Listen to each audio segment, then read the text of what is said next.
안녕하세요. 서울에서 살고 있는 37세 예비 신부입니다. 제가 독신주의를 고집하게 된 이유는 총 3번에 걸쳐서 일어났습니다. 한 번은 아버지 때문에, 다른 한 번은 남자친구 때문에, 다른 한 번은 남편 때문이었죠. 가장 먼저 말씀드릴 일은 중학생 시절 일어난 일입니다. 인테리어 사업을 하는 아버지는 실속이 있는 알부자였죠. 돌아가신 할아버지에게서 물려받은 건물도 있었고, 성실하고 실력이 있었던 아버지는 불황이란 걸 모를 정도로 사업을 잘 운영하셨습니다. 그래서 어릴 때부터 돈 걱정 없이 살았는데요. 아버지가 가부장적이고 엄하셨던 것도 아니었습니다. 회사와 집밖에 모르는 아버지는 100점 만점의 자상하고 좋은 가장이셨습니다.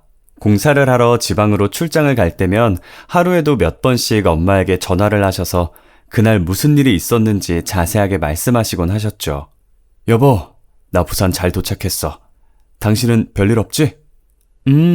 당신은 어때? 일은 잘 되어가? 큰 문제는 없어.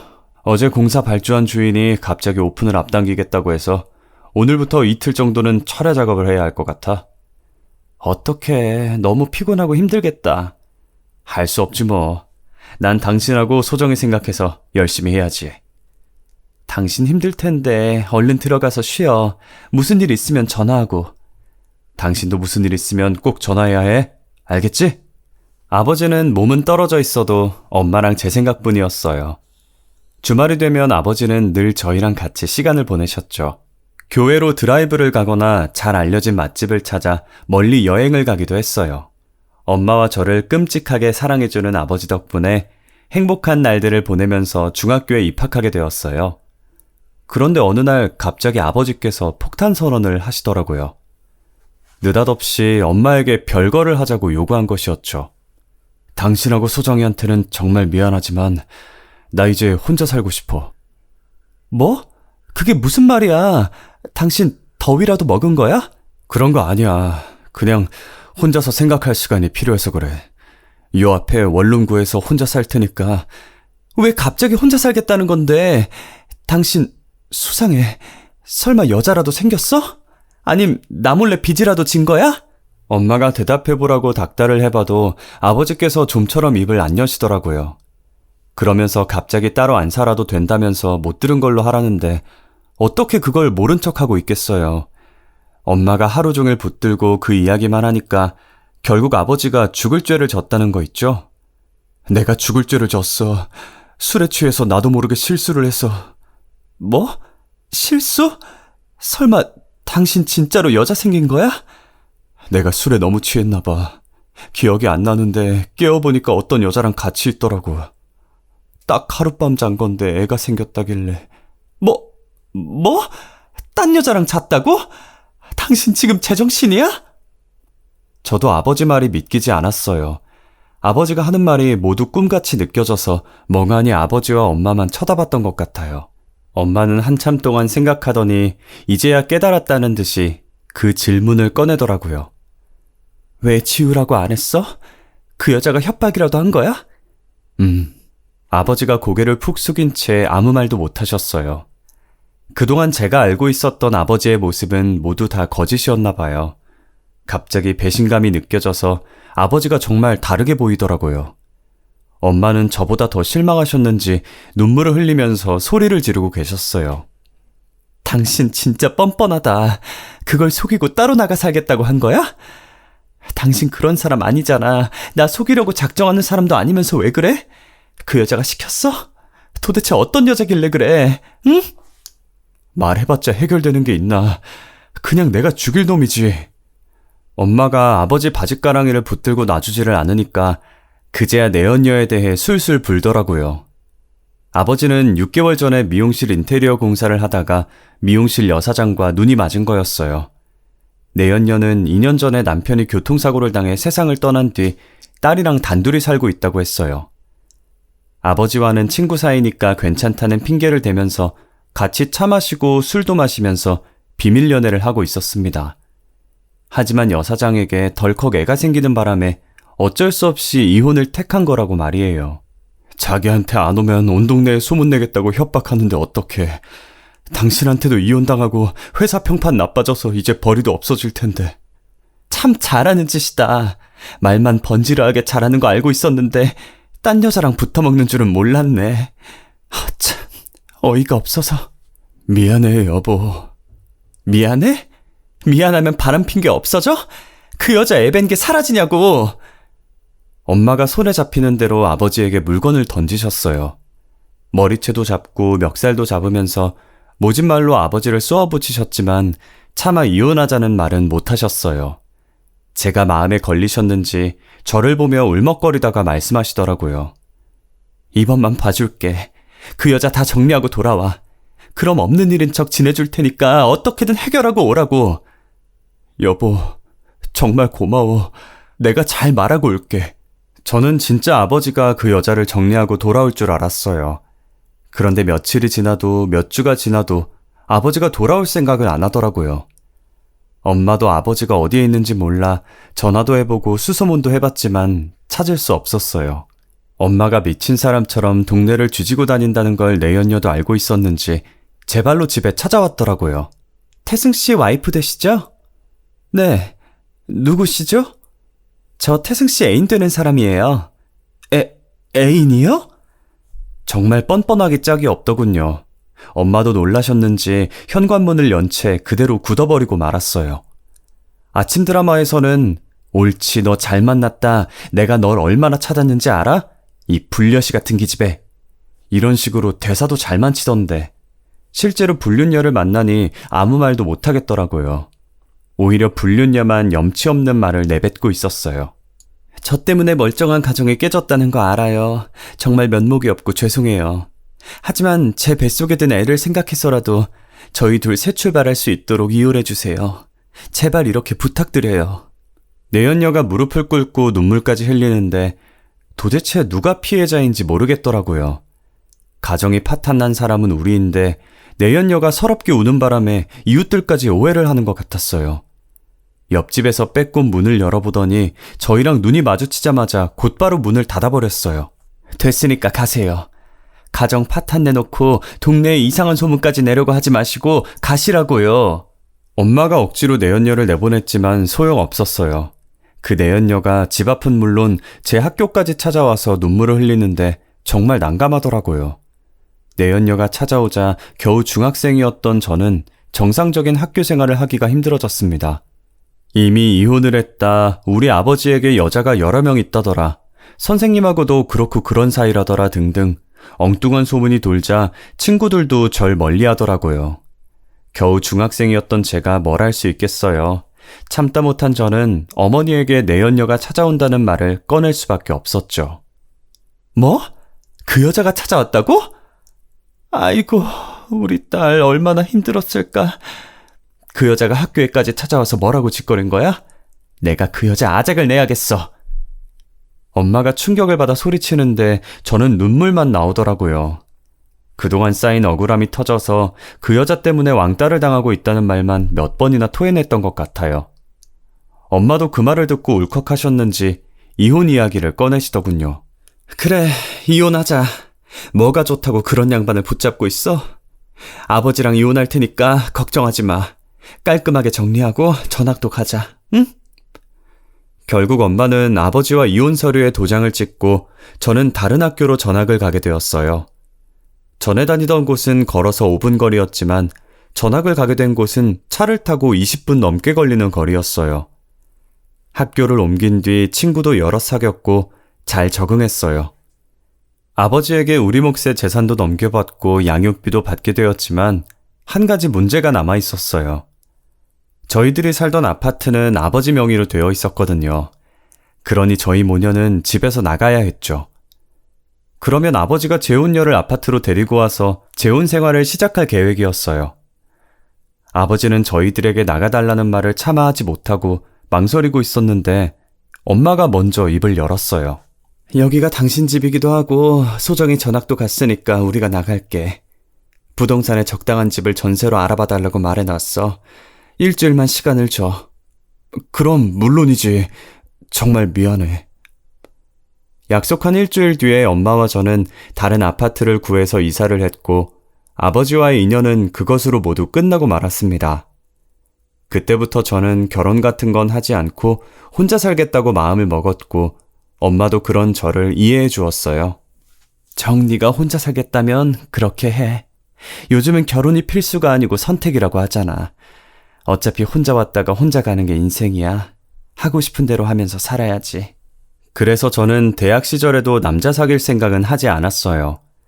장학금 받는 데에만 전념하다가 졸업했지만 남자들하고 접점이 없었던 것은 아니었어요. 제 외모가 그런대로 괜찮은 편이라서 귀찮게 구는 동기들이 꽤 있었거든요. 그런 놈들 상대하지 않고 학점만 챙기다 보니 졸업과 동시에 대기업에 바로 취업하게 되었네요. 남들보다 좋은 커리어와 연봉으로 살고 있다 보니 연애를 하지 않아서 후회되는 점은 없었어요. 그렇게 5년 정도가 지났을까요? 회사 사람들이 제가 독신주의라는 걸 알고 있어서 다들 남자를 소개해주겠다는 말은 안 하더라고요. 결혼은 언제 할 거냐는 질문도 안 해서 마음이 편했어요. 그런데 어느 날 늘 점심을 같이 먹던 직장 언니가 저한테 소개팅 자리를 주선하려고 하더라고요. 소정아, 너 진짜 결혼 안 할 거야? 언니, 갑자기 그건 왜? 알잖아, 나 독신주의자인 거. 아무도 안 만나도 괜찮아. 너한테 꼭 소개시켜주고 싶은 사람이라서 그래. 우리 남편 후배인데 너무 괜찮아서 연결시켜주려고. 내가 만나봤는데 너랑 잘 맞을 것 같아. 저는 웃으면서 아직은 그럴 생각이 없다고 했지만 언니는 집요했어요. 한 달 전에 결혼한 신혼이라서 그런지 결혼하니까 너무 좋다는 말을 달고 살더라고요. 이러다 연애 좀 해라, 결혼 생각은 없냐는 말을 꺼내겠다 싶었는데 역시나 꺼내더군요.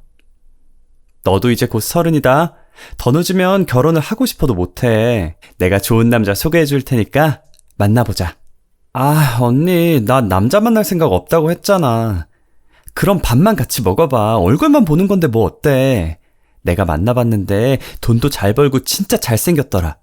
너 소개 안 받으면 땅을 치고 후회할 정도라니까? 안 그래도 언니가 집들이를 했을 때 만난 남편 후배 이야기를 한 적이 있었거든요. 그날 술을 마시면서 친해져서 그 뒤로도 몇 번 만난 것 같았어요. 저한테 남편 후배가 건축 설계사라서 직업도 괜찮고 성격도 좋은 것 같다고 여러 번 말했었거든요. 아, 아니에요. 그런 자리 불편해서 체할 것 같아요. 에이, 딱 한 번인데? 딱 한 번 더 어려워? 당연히 저는 어렵다고 거절했죠. 그런데 절 볼 때마다 남편 후배 이야기를 꺼내는 바람에 노이로제에 걸릴 것 같았어요. 차라리 한 번 만나버리고 훌훌 털어버리고 싶어서 연락처를 달라고 했죠. 전화번호를 저장해서 메시지를 보내봤더니 생각보다 대화하는 게 재밌더라고요. 별거 아닌 이야기였지만 이것저것 물어봐주고 저한테 적극적으로 다가오는 게 새로웠어요. 그렇게 시덥지 않은 날씨 이야기, 취미 이야기를 나누다 결국 약속을 잡게 되었죠. 약속 장소로 가니 훤칠하게 생긴 남자가 일어서서 저를 반기더라고요. 안녕하세요. 강정호라고 합니다. 만나서 반가워요. 네, 안녕하세요. 제가 시간 맞춰서 올 걸 알고 있었는지 미리 와서 차도 시켜놨더라고요. 제가 좋아하는 차 종류도 기억해놓고 주문해 주어서 첫인상이 좋았어요. 게다가 언니가 말한 대로 잘생긴 얼굴에 친절하고 차분한 말투더라고요. 특히 저를 사로잡은 건 목소리였어요. 목소리가 되게 성우 같더라고요. 건축 설계 하신다고 들었는데 목소리가 성우 같으시네요. 아, 네, 감사합니다. 대학 다닐 때 방송반이었어요. 성우도 잠깐 꿈꿨었는데 어떻게 맞추셨네요? 제가 목소리가 좋다고 하니까 그런 말을 많이 들었다고 하면서 자랑을 하더라고요. 그 모습이 재수없거나 이상한 건 아니었어요. 재미있기도 했고 저한테도 칭찬을 많이 해주어서 어색한 것도 많이 없어졌거든요. 메시지로 대화한 것처럼 리드를 많이 해줘서 첫 만남인데도 몇 년은 만난 것처럼 편해졌어요. 그래서 또 만나고 싶다는 생각은 했었죠. 제가 급한 일이 생겨서 이렇게 차만 마시고 가셔서 어떡해요. 이왕 만난 거 더 오래 있고 싶었는데. 다음에 만나면 되죠. 일 끝나고 연락 주세요. 정호 씨가 먼저 더 같이 있고 싶다고 말할 줄은 몰랐어요. 그런데 솔직하게 감정 표현을 해주니까 제 얼굴이 다 빨개지더라고요. 그래도 최대한 티내지 않고 웃으면서 헤어졌어요. 집에 가서도 정호 씨가 계속 생각났어요. 연락은 언제 줄지 핸드폰만 보고 있는데 회사에서도 그러고 있다가 직장 언니에게 딱 걸리고 말았어요. 소정아, 그 남자랑 밥 먹었지? 어땠어? 어색했어? 먹었는데 나쁘지 않았어. 괜찮았던 것 같아. 그냥 괜찮은 느낌이 아닌 것 같은데? 너 아까부터 핸드폰만 쳐다보고 있잖아. 내가 언제 그랬다고 그래. 나 그런 적 없어. 에이, 나한테 속일 걸 속여라. 너 정호 씨가 완전 마음에 들었구나? 마음에 든 거 아니라고 시치미를 뗐지만 속으로는 더 만나봤음 하는 마음이 컸죠. 정호 씨도 그랬는지 저한테 연락을 꾸준히 했습니다. 몇 번만 만나보자고 했던 게 편한 친구처럼 사귀게 된 것 같아요. 그런데 자연스럽게 사귀게 된 게 참 문제인 게 만난 지 6개월이 지나도 애매하다는 생각이 들더라고요. 정식으로 사귀자는 말을 하는 것도 웃기고 우리 사귀는 거 맞지? 묻는 것도 웃겨서 그냥 얼렁뚱땅 데이트만 계속하게 되었어요. 그런데 한편으론 오히려 다행이라는 생각도 들었죠. 아직까진 사귀는 거나 결혼을 전제로 만나는 거는 부담스러웠거든요. 결혼 생각을 할 때마다 아버지가 떠올라서 정호랑은 친구처럼 만나서 밥이나 커피를 먹고 이런저런 이야기를 하는 게 딱 좋았어요. 시간이 흘러서 어느덧 3년이 지나자 제 마음도 달라지기 시작하더라고요. 이제 제 나이도 33이어서 어정쩡한 관계를 계속할 수 없다는 생각이 들었어요. 그래서 저도 정호에게 결혼 이야기를 꺼내려고 했죠. 흘리듯이 우리 결혼은 안 할 거야? 라고 말하려고 했는데 막상 만나니까 너무 긴장되더라고요. 평소처럼 맛집을 찾아가 밥을 먹는데 생각했던 말을 꺼낼 수가 없었어요. 그런데 정우가 먼저 나서서 무언가를 건네주더라고요. 소정아, 너한테 줄 게 있어. 정우가 건넨 걸 보니까 청첩장이었어요. 정말 어이가 없었죠. 어떻게 3년 사귄 여자친구한테 이걸 줄 수 있지? 싶어서 머릿속이 새하얘졌던 것 같아요. 제가 충격을 받아서 입만 뻐끔거리고 있으니까 아무렇지 않게 축하해달라는 말을 하더라고요. 나 곧 결혼해. 꼭 와서 축하해줘. 지금 나보고 축하해달라고? 우리 사귀는 사이잖아. 3일도 아니고 3년을 만났어. 그런데 어떻게 네 결혼식에 와달라는 말을 할 수 있어? 제가 정신 나간 것처럼 소리 지르니까 당황스러운 표정으로 저를 보고 있더라고요. 아니, 난 그냥 편한 친구라고 생각했어. 미안해. 뭐? 그럼 우리 둘이 잔 건 뭔데? 그 3년이란 시간 동안 우린 그저 친구였어? 그건 서로 좋으니까 같이 즐긴 거라고 생각했는데 넌 그게 아니었어? 뭘 같이 즐겨? 이제 보니 나를 가지고 놀았던 거네. 너 진짜 쓰레기구나. 아니, 그럼 사귀는 사이에 밥만 먹고 모텔 가고 그래? 너도 아무 말 없이 따라오니까 즐기자는 소린 줄 알았지. 뚫린 입이라고 막말하네. 너 지금 민지 언니 때문에 그러지? 그 언니 남편이랑 같이 일하고 있어서 이러는 거잖아. 제 말이 맞는 모양이었어요.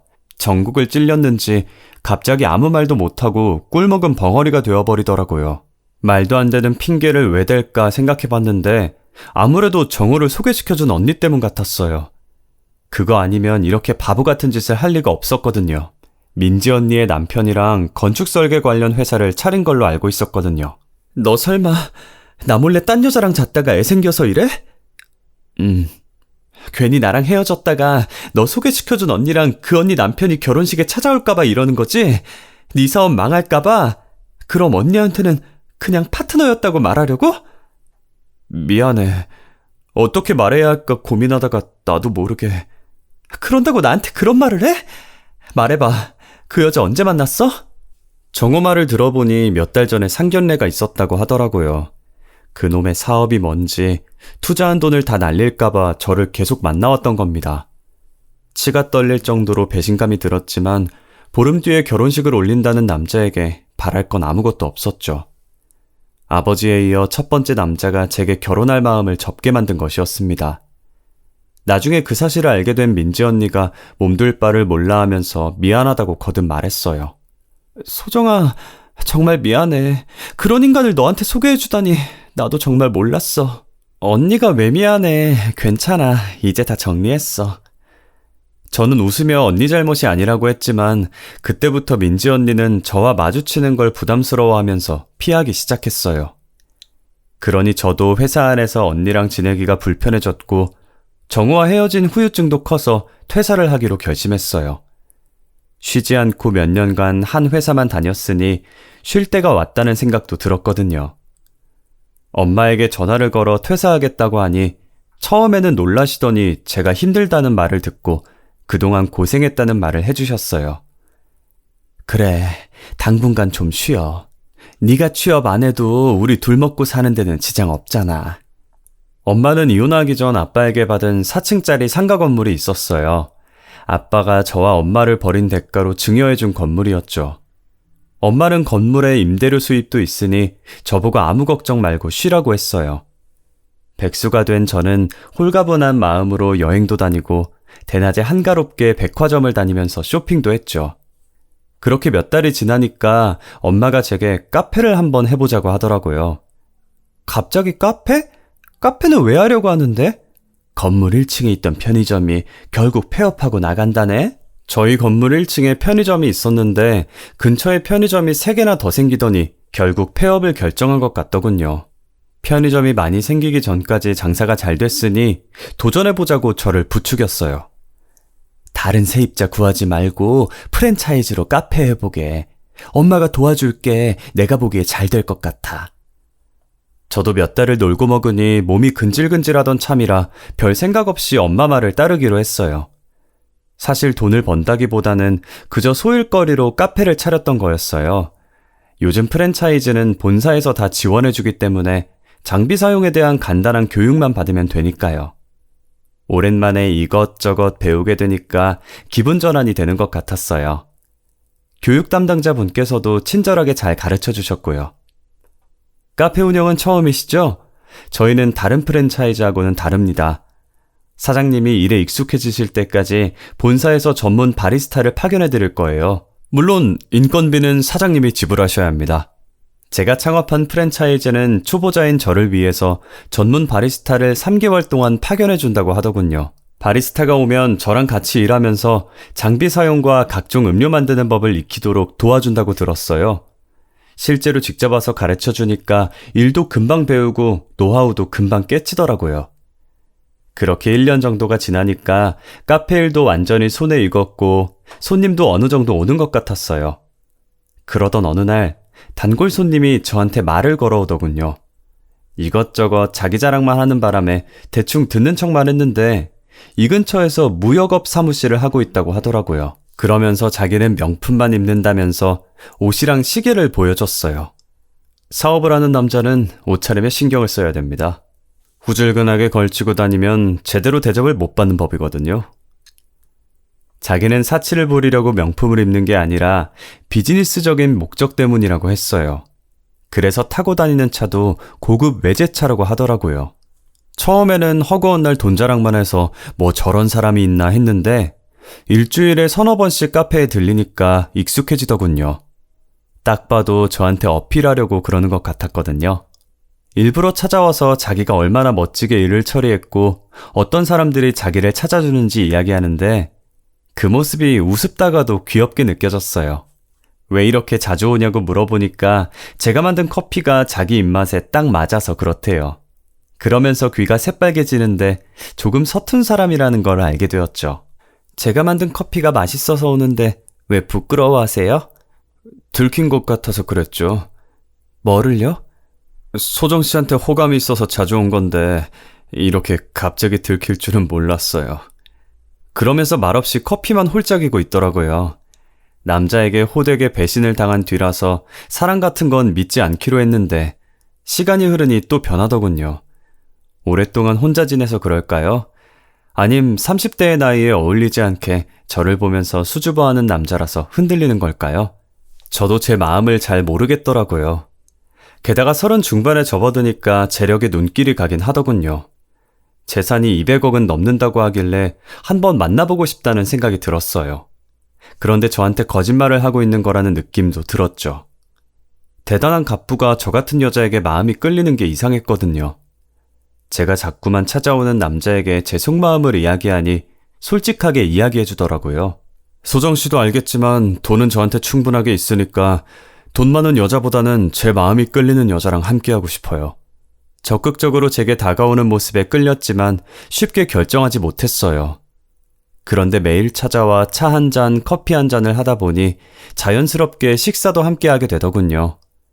그러다가 사이가 깊어져서 몇 달간의 교제 끝에 결혼 이야기까지 오가게 됐습니다. 진지하게 교제한다고 생각할 쯤 때마침 남편 사업이 날개 돋듯 잘 되어가기 시작했어요. 국내 공장에서 생산한 생활용품들을 필리핀이나 베트남 같은 동남아 지역에 판매하게 되었다고 하더라고요. 특히 베트남 쪽이 잘 돼서 현지에 공장을 지을 계획이라고 했어요.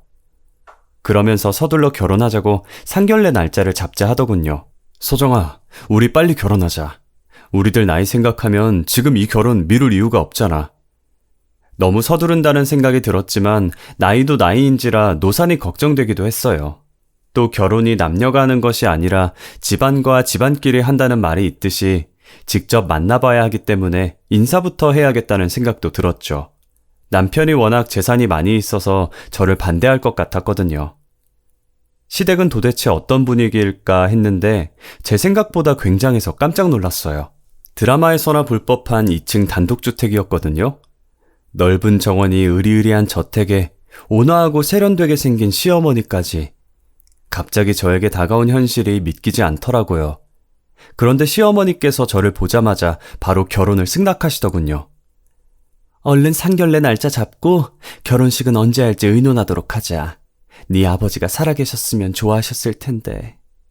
처음에는 이상하다고 생각했는데 시아버지께서 세상을 떠났다는 말을 듣고 납득이 됐어요. 어머님도 몸이 많이 안 좋아서 결혼을 서두르고 싶다고 하시더라고요. 그렇게 일주일 뒤에 호텔에서 상견례를 하게 되었어요. 제 부모님도 시어머니의 품격 있고 교양 있는 태도를 보고 좋은 집안과 사돈을 맺었다고 좋아하셨죠.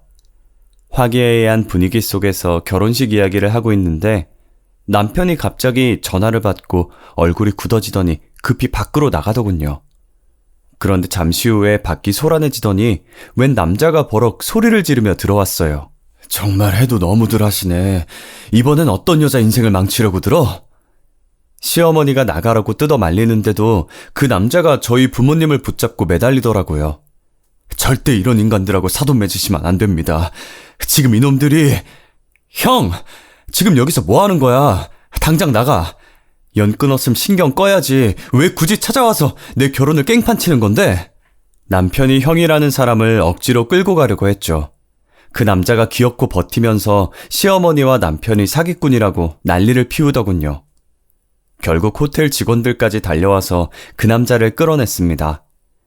한바탕 소동이 끝나고 겨우 진정돼서 이게 무슨 일이냐고 물어보니 시어머니께서 한숨을 쉬시면서 말씀해 주셨어요. 일부러 감추려고 했던 건 아닌데 이렇게 되었으니 다 말씀드릴게요. 방금 들어와서 깽판 친 놈은 전처가 낳은 아들이에요. 시아버지가 전처와 이혼하고 시어머니와 재혼을 해서 남편을 낳았다고 해요. 전처와 이혼한 이유는 돈 문제 때문이었다고 하는데요. 전처는 시아버지의 회사와 재산을 자기 차지로 만들기 위해서 회사의 간부들과 짜고 음모를 꾸몄다고 합니다.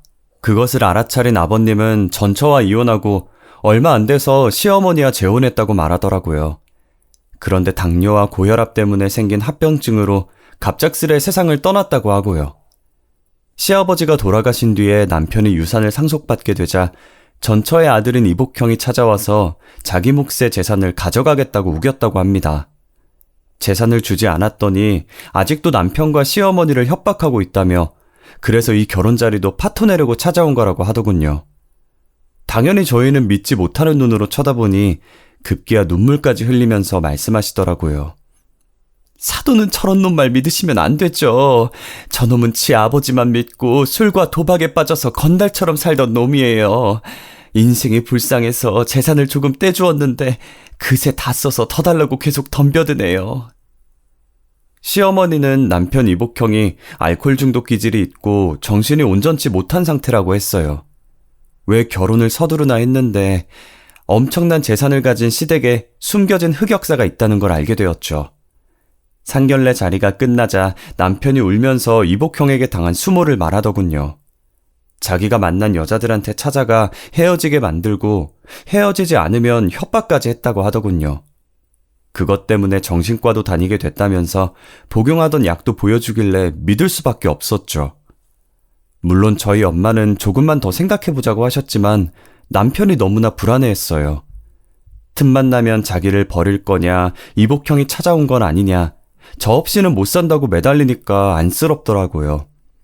게다가 제 눈치를 보면서 제가 좋아하는 건 다 하려고 하고 다정한 눈빛으로 봐주니까 남편을 놔줄 수가 없었어요. 헤어지기는 싫고 결혼은 고민되고 제가 애매하게 구니까 남편이 그럼 동거만 하자고 하더라고요. 그런데 결혼을 약속한 사이였는데 동거만 하게 되나요? 동거하다 보니 결혼한 거나 다름없다는 생각이 들더군요. 남편도 그렇게 생각했는지 갑자기 제게 결혼 이야기를 꺼냈어요. 나랑 같이 살아보니까 어때? 힘든 건 없어? 응? 당연히 좋지. 뭐가 힘들겠어. 당신이 집안일 다 하려고 하고 요리도 거의 다 해주잖아. 그러면 이제 결혼하는 건 어때? 사람들이 와이프냐고 물어볼 때마다 기분이 좀 그러네. 당당하게 내 와이프라고 말하고 싶은데. 남편이 저를 위해 정말 노력하고 있다는 생각이 들었죠. 제가 힘들까봐 집안일을 더 많이 하려고 하고 피곤해도 저랑 이야기하려는 게 느껴졌으니까요. 게다가 제 마음이 열릴 때까지 기다려줘서 혼인신고를 먼저 하기로 했어요. 남편이 저를 놓치기 싫다 워낙 떼를 쓰니 저희 부모님 허락을 받는 대로 결혼식을 올리려고 했죠. 그런데 혼인신고를 끝내고 일주일 정도 지나니 남편은 여러 가지 이유를 대면서 제게 돈을 요구하기 시작했습니다. 여보, 혹시 2억 정도만 구해줄 수 있어? 아니, 갑자기 무슨 2억을 달라고? 그렇게 큰 돈이 왜 필요한 건데? 베트남 거래처에서 대금을 결제해주지 않아서 지금 쓸 자금이 전부 막혀버렸어. 남편이 베트남 거래처의 자금 사정이 안 좋아져서 한 달 뒤에나 해결이 된다고 하더라고요. 이러다가 큰일 날 것 같다고 저를 달달 볶는 바람에 말할 곳이 없어서 친정엄마한테만 슬쩍 말해봤죠. 물론 결혼을 반대할까봐 운영하던 카페 2호점을 만들고 싶다는 핑계를 대며 2억을 빌렸어요. 그런데 남편은 얼마 뒤에도 똑같은 이유로 제게 돈을 가지고 오라고 하더군요. 2억 빌린 지 며칠 되지도 않았는데 왜 그러냐고 따지니까 한 달 뒤면 돌려줄 수 있다고 큰 소리를 치더라고요. 그때 의심하는 거였는데 바보같이 남편에게 속고 말았습니다. 한 달 뒤에 친정에서 빌린 돈은 언제 줄 거냐고 물으니까 남편이 황당하다는 눈빛을 보냈어요. 그 돈은 장모님이 준 거 아니었어? 남편이 친정에서 그냥 준 돈인 줄 알았다고 엉뚱한 소리를 하더라고요. 전 어이가 없었지만 남편이 돌려줘야 하는 줄 몰랐다고 발뺌을 하니 시어머니에게 전화를 했어요. 으리으리한 저택에 사는 시댁이라면 2억을 200만 원처럼 생각하고 돌려줄 줄 알았거든요. 그런데 시어머니께서 이상한 제안을 하셨어요. 내가 널 딸처럼 생각해서 하는 말이니까 오해하지 말고 들어라. 내가 돈이 좀 필요해서 말인데. 제가 2억 이야기를 꺼내기도 전에 오히려 돈을 달라고 요구하시더라고요. 시어머니는 결혼식을 올린 정식 부부는 아니지만 이젠 한 식구나 마찬가지라고 생각한다면서 남편에게는 비밀로 하고 용돈을 달라고 하셨어요. 저는 어이가 없었지만 최대한 예의 바르게 말하려고 노력했죠. 왜 갑자기 돈이 필요하세요? 무슨 일이 있으시길래? 내가 몸이 안 좋아서 그래. 수술도 해야 하는데 수술 후에는 재활도 받아야 하고 한 500 정도면 될 것 같네. 네? 500이라고요? 정수한테 말해봤는데 걔가 요즘 힘든 것 같더라고. 내 연락을 피하는데 몸이 너무 아파서 살 수가 있어야지. 며느리가 쉬는 것도 아니고 카페 일하는데 도움 좀 받아보려고 이렇게 연락해봤다. 조금이라도 어렵니? 시어머니가 오히려 돈을 달라고 해서 놀랐지만 몸이 아프다는데 어쩌겠어요. 수술 날짜가 잡혀버렸다고 몇 번이나 전화를 하셔서 어쩔 수 없이 보내드렸습니다. 그런데 그 뒤로 연락을 했는데 전화를 안 받으시더라고요. 문자로 수술 날짜를 물어봤더니 사돈을 다시 봐야 한다는 둥, 결혼식 날짜를 받아야 한다는 둥 이상한 말을 자꾸 꺼내면서 제 질문에 답을 해주지 않았어요. 얼렁뚱땅 수술 날짜 이야기만 쏙 빼서 어디를 수술했는지도 들을 수 없었죠. 하지만 시어머니가 원래 몸이 안 좋다는 소리를 들어서 그런지 수술을 했다는 사실을 의심하지 않았어요. 하지만 어머님께서 어떻게 저희 엄마를 설득했는지 엄마가 갑자기 먼저 결혼식 이야기를 꺼내더라고요. 요즘 뭐해? 우리 사위는 잘 지내고 있니? 슬슬 결혼식 날짜 잡아야지. 결혼식? 며칠 전까진 조금만 생각해보라고 했잖아. 사돈이 너무 지극정성으로 연락하고 매일 보러 오는데 어떡하니. 명품이니 뭐니 좋은 거 사주고 비싼 밥만 얻어먹는데 내 눈치를 엄청 보더라. 우리 아들이 너무 좋아해서 결혼시켰으면 좋겠다고. 그런 말 듣고 있는데 내가 괜한 오해를 한 것 같더라고. 성치 않는 몸으로 저랑 남편을 결혼시키려고 온갖 고생을 다 하신 것 같더라고요. 시어머니를 당장 만나서 제대로 물어보려고 했지만 엄마가 저를 말렸어요. 행여나 사돈한테 내가 말했다고 하지 마라. 제발 말하지 말아달라고 사정하더라고. 아들 자존심 상할까봐 그러는 거겠지. 엄마가 이렇게 말하는데 어떻게 아는 척할 수 있겠어요. 좋은 시댁을 만났다고 애써 생각하며 결혼식 날을 정했습니다. 정신없이 남편과 같이 결혼식 준비를 하는데 정말 시간이 빨리 가더군요. 그동안 몇 번이나 시어머니께 연락을 해봤어요. 그런데 이제는 문자도 안 보시고 도통 연락이 안 되시더라고요. 남편한테 말하니까 몸이 안 좋으셔서 그런 것 같다고 말했습니다. 결국 어떻게든 만나뵈려던 시어머니는 결혼식장에서 겨우 볼 수 있었습니다. 수술을 한 몸치고는 생각보다 멀쩡한 모습으로 신부대기실로 들어와 축하를 해주시더라고요. 그래서 깜짝 놀라 드레스가 밟히는지도 모르고 자리에서 일어섰죠. 어머님, 몸은 괜찮으세요? 수술 날짜 이야기해 주신다면서 그 뒤로 연락이 안 돼서 걱정했어요. 얼굴도 예쁜데 이렇게 성격까지 좋을까? 수술은 잘 됐으니까 신경 쓰지 말아라. 이제 내 건강은 내가 챙길게. 아, 네, 어머님, 감사해요. 앞으로 아프시면 저 꼭 불러주세요. 아휴, 안 그래도 된다니까. 나는 하객들 맞아야 하니 나가 있으마. 걱정하던 시어머니를 뵈니까 긴장이 좀 풀리더라고요. 갑자기 화장실에 가고 싶어져서 들러리의 도움을 받아서 일을 보러 갔죠.